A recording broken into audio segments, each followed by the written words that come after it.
Good day and welcome to all joining us for this preview, which will be for the Tuesday meeting, the 18th of April. It is racing in Gauteng, Turffontein on the inside track. Wonderful to have Alistair Cohen on the line. Alistair, how are you that side and how is the weather pattern your side of the world? Yeah, Sheldon, everything's good in this part of the world. Obviously on the back of the Her Serene Highness Princess Charlene Empress Club Stakes where Desert Miracle was dominant. I think the feat of Wilkebos Drifter Maritzfontein breeding first, second and third in that race in a Group 1 is a feat that mustn't go unnoticed. That was a magnificent race day. One more big day on the half out before champion season begins at the start of May, which is still the ultimate season for me. And as far as the weather is concerned, nothing beats Joburg at this time of year. There probably will be one more rainy spell. I see there's a forecast for rain at the end of the week, but with a bit of luck on our side, there's no racing at Joburg this weekend. So it looks like the final rains of the season will not affect any racing. Well, thanks very much for that feedback. Now we need your help when it comes to the Turffontein inside card. We start with the Work Riders maiden plate over 1,600 meters.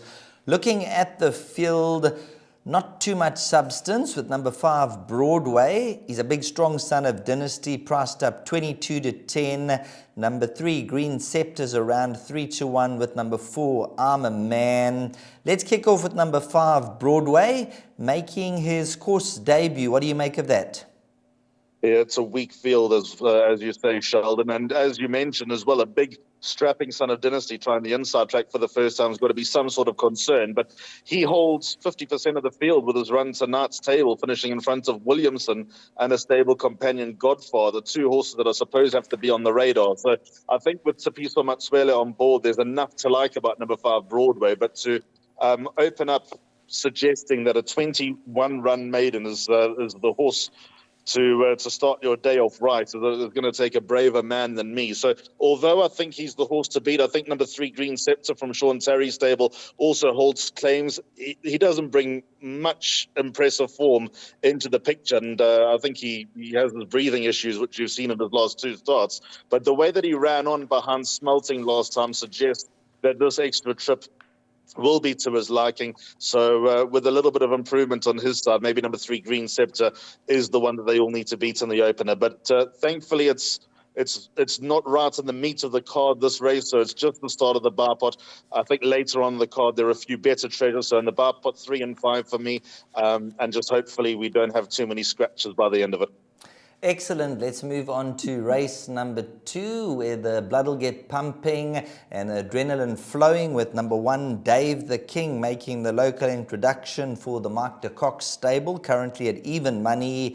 And then we're looking at a few horses. Number 2, Back in Business is 2 from 2, along with number 6, Southern Skies, who the filly, the Vercingetorix, we'll see how with 54.5 kilograms on the back.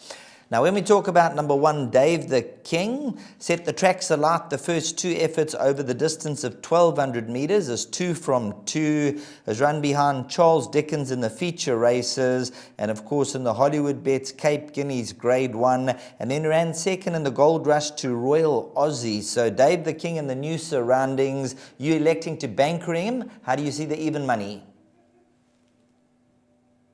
Yeah, I think he's found a very nice landing spot to kick off. Richard Fourie comes to town as well. As you mentioned, 2 from 2 over this distance at Hollywoodbets Kenilworth, beating Inamarare, an iconic destination. Those 2 horses aren't mugs.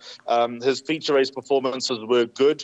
I think that sort of stacks him up where he is with the 3-year-olds, and I just think that he's found a good spot. If you take the Group 1 form that he's got, and even though Back in Business is unbeaten, beating Rocking the Time Away and Twice as Wild is nowhere close to running 4 lengths behind Charles Dickens and 5 lengths to Cousin Casey and half a length to Royal Aussie. Even though Royal Aussie ran a poor race at Hollywoodbets Kenilworth nearly 2 weeks ago, that's got to be taken on board. But I just think that this will be a nice soft introduction. Southern Skies, number 6 on the card, very interesting daughter of Vercingetorix. I know Johan Janssen van Vuren has been not disappointed with her, but probably of the opinion that she's underachieved slightly. I suppose she's got a chance. She's drawn 7 out of 7, but she's got pace, so she'll probably get up there just behind Lulu's Boy, who's running in the complete wrong race here. So if anyone's going to chase, well, someone's got to chase Dave the King home if he does win, and I think that could be number 6, Southern Skies. But from a PA perspective, I think we open up with a safe banker.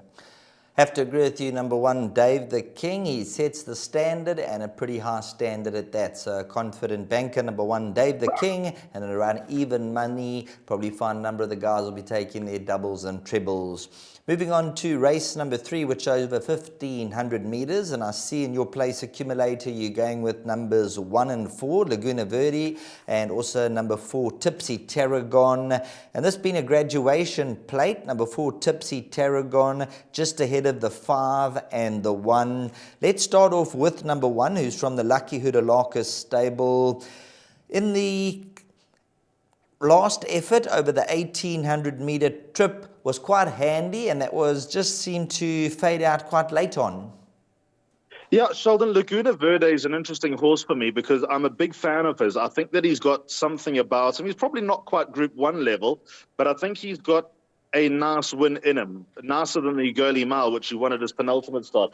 I think a mixture of a bad draw and having to chase up to the lead and take away his biggest weapon, which is a turn of foot, and also trying the trip 1,800 meters for the first time, may have been a recipe for him to run flat behind Anfield's Rocket. So I think coming back in trip, despite giving weight away to a few well-weighted and good fillies, it won't be an easy task. But I think that he is just the class package in the race. I think if you look in 6 months' time, you'd see number 1 Laguna Verde with a far more appealing record than what he's got now.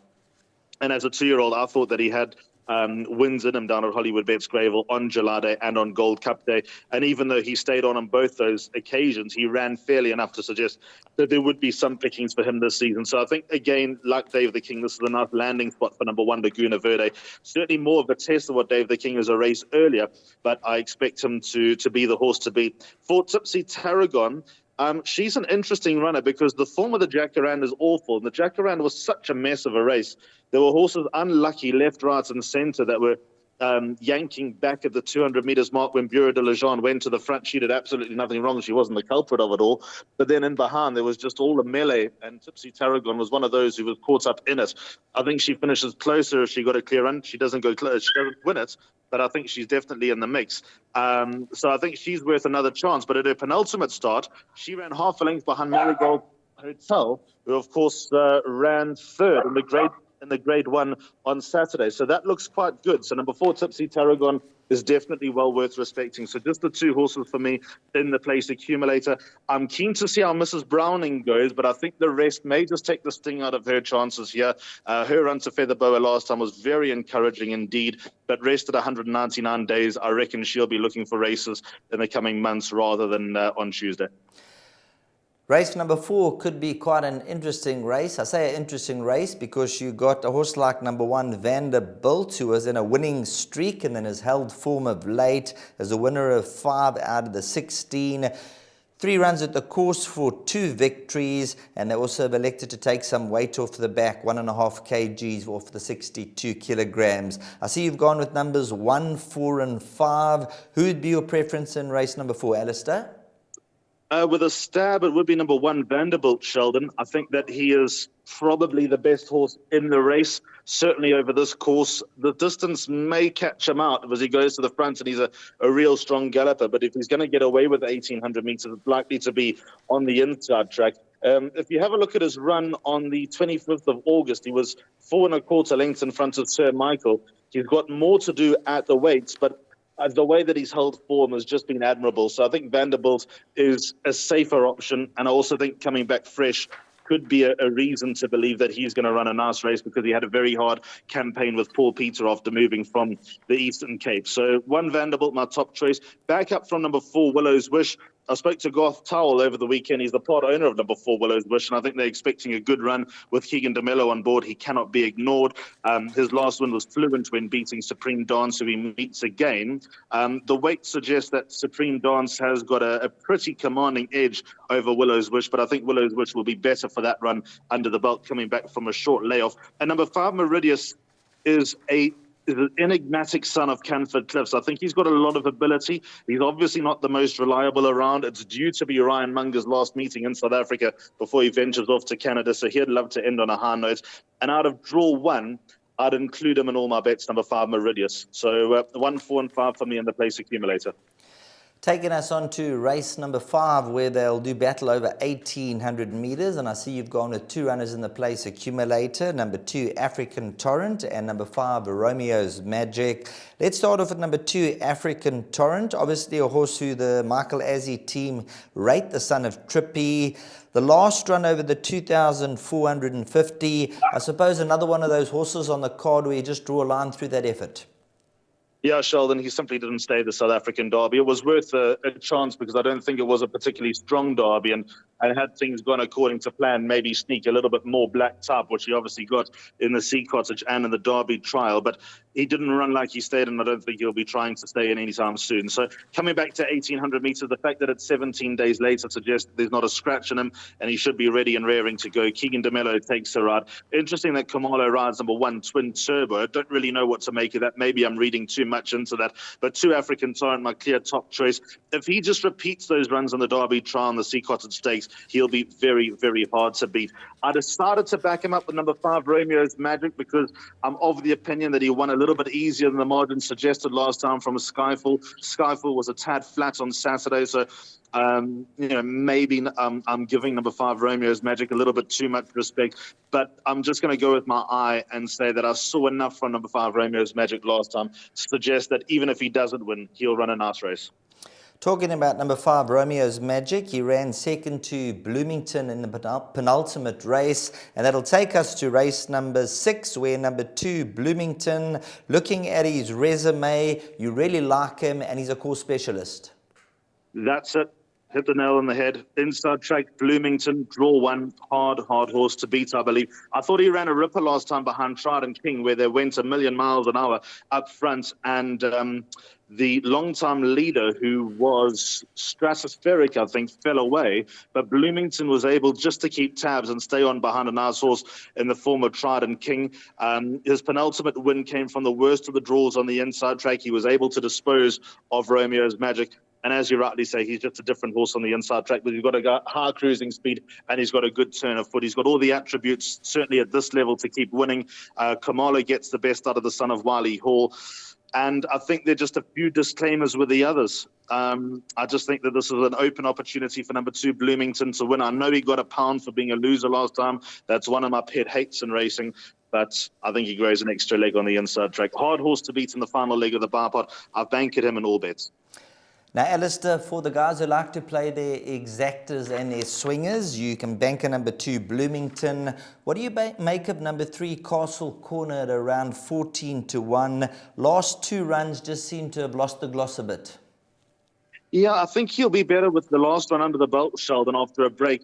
Stuart Pettigrew's horses are always good value for money. When they're at big prices, you know that they're not going to be too far away from the top 3. There are a few horses out of the Stormy Winter form that I'm going to keep a very close eye on. One of them is Captain Hansard, who ran on Saturday. When he goes back down the Vaal Straight over 1,400 meters, I am putting my head down on Captain Hansard, and he was just behind Castle Corner. So sure, when I look at it by default, he is the type of horse for an exactor, because I think Admiralty Arch has always challenged stepping away over 1,600 meters. So, even though he's run a few places over a mile, I think his absolute best chop is 1,400. And then Angel of War going over this trip for the first time, I'm not convinced he'll get a mile, although with the Faree factor, maybe he's got a hope of doing so. So, yeah, number 3, Castle Corner, could be the one to chase number 2, Bloomington, home. 2 races left on the card, races 7 and 8. So let's go on to race number 7, which is a classified stakes over 1,000 meters, which means the best weighted column could come into play. But it's fair to say majority of these runners are in their place. And let's start off with number 2, Axel Collins. I remember him from KwaZulu-Natal. He's a horse who used to use up a lot of energy, took a lot of work, but he seems to have adapted and taken well to his new surroundings, Alistair. Yeah, he was an average horse in KZN, wasn't he, Sheldon? Took a long time for him to win, then got to Tony Peter, and all of a sudden he won his maiden in good style. And it looked like a weak maiden at the time, but it's actually turned out to be a pretty useful form line. And don't be put off by the fourth to Smith and Wesson last time. He was very, very unlucky not to finish close to the Son of the United States. I think with a clear run, he gets right in there alongside Smith and Wesson. So we could, we're not, but we could be looking at a case of first and second on the half-outs had he got a clear run last time out. So with those credentials, punters, I think, would probably will be close to making him a banker in the penultimate race on the card. But then when you look closer on the 23rd of March, he obviously had Tre Amici in front of him, and Tre Amici's waited to finish ahead of him. They meet on identical terms. I do think there'll be the fact, I think the form could well turn around here. But the point is, Tre Amici has got the bragging rights for now, so you'd feel silly if you went against Tre Amici and said, right, well, that's definitely going to turn around, let him run loose, and he ends up confirming that form. And then my backup is number 8, Beaded Gown. She's one of the better weighted horses in the race. The draw is a big concern. I think she's versatile in the way that she can run. She chased Convocation home in pretty good fashion last time. She sort of screamed next time she runs, but sadly the next time she runs, she's got the worst of the draws over 1,000 meters on the inside track. That's not going to be easy, so I think she'll be there and thereabouts, but she again might be one for next time to win. Jan Janse van Vuren sends out number 4 COVID Operator, number 5 Mother of Pearl, maybe number 4 COVID Operator for the swingers and trifectas. Yeah, interesting. DeMello's riding Mother of Pearl, and there was a bit of talk for Mother of Pearl last time out behind Convocation. She's held, obviously, by Beaded Gown, so she's backing up quickly, as is COVID Operator.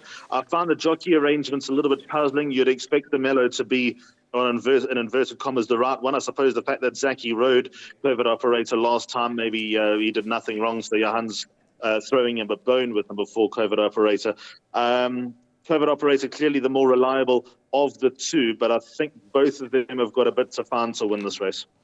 Then talking about Keegan DeMella and Johan Janse van Vuren, they'll have the favourite at this stage of the game, pre-recorded the day before, number 6, Nettleton, the daughter of What a Winter. Money came for her first time out when really winning well, beating Iron Sky. And then if memory serves me correct, was she scratched recently or something went wrong at the start with the rider? Quite right. She got scratched at the stalls last time, so the fact that she's back so soon is a good sign. But I've left her out of everything, Sheldon. I've gone 2, 3, and 7 in my place accumulator. Nettleton from that draw, beating Iron Sky, who's going to win a race. He ran second in the 300,000 Rand maiden on Saturday. And I know there has been a winner out of that form, a direct winner out of that form. But taking on these older, ugly hard knockers is not going to be an easy task for number 6, Nettleton, especially from that draw. So, I'm obviously very, very good friends with Jared Lawrence and Tessa Werners. I think Keegan DeMello's world-class. Johan Janse van Vuren's also a good friend of mine. I would love for Nettleton to win, but I'm going to take a stance and say that she's a false favourite and she'll do well to run a place here. Because my reasoning is taking on these hard knockers in the form of Letitia's Angel out of gate 1 with so much in her favour, with good, reasonable, consistent, hard-knocking form, and also being a good horse on the inside track with 2 of her 3 wins coming at this track and 3 of her 5 wins coming over this distance. There's a lot in number 2, Letitia's Angel's favour. Number 3, Virginia Beach, I think is a very smart 2-year-old. It'll be interesting to see how she stacks up last time over 1,000 metres in the Ruffian Stakes. I thought that she faded tamely, but maybe that was a level above her. If you took that run out of the form, I think number 3, Virginia Beach, will probably be the favourite in this race. And then number 7, Pendragon, who I loved at his penultimate start. I thought he was a good thing there, ran second, and then backed him up last time when beating Power Ranger. I'm not going to go off number 7, Pendragon. I have every reason to be loyal to the Son of Willow Magic, trained by Fani Bronkhorst, ridden by Marco van Rensburg. Gavin Lorena's got another suspension. I think he'll be back on Sunday. So number 7, Pendragon, just because he's done me a few good turns of late, both on the inside track, is a horse that is in everything in the finale. Right, that's just about a wrap. Now we'll go to your suggested bet, what they'll put on screen shortly. And Alistair has suggested a place accumulator. So let's go through the place accumulator. We has elected to banker number 1 in the opening leg, followed by numbers 1 and 4, then numbers 1, 4 and 5, followed by 2 and 5, then banker 2. So 2 bankers in the place accumulator. The last 2 legs, 3 runners, 2, 3 and 8, and ending off with numbers 2, 3 and 7. Once again, thank you very much, Alistair, for all the contributions that you do all around the country, and thanks for being on the line and giving us your input for the meeting, and have a wonderful day's racing. Sheldon, it's always a pleasure. Thank you so much, and we'll catch up soon. Thanks very much to Alistair Cohen as we look at the Turffontein meeting, which will be run on Tuesday, the 18th of April. Best of luck, and hopefully the horses do it for you on the track.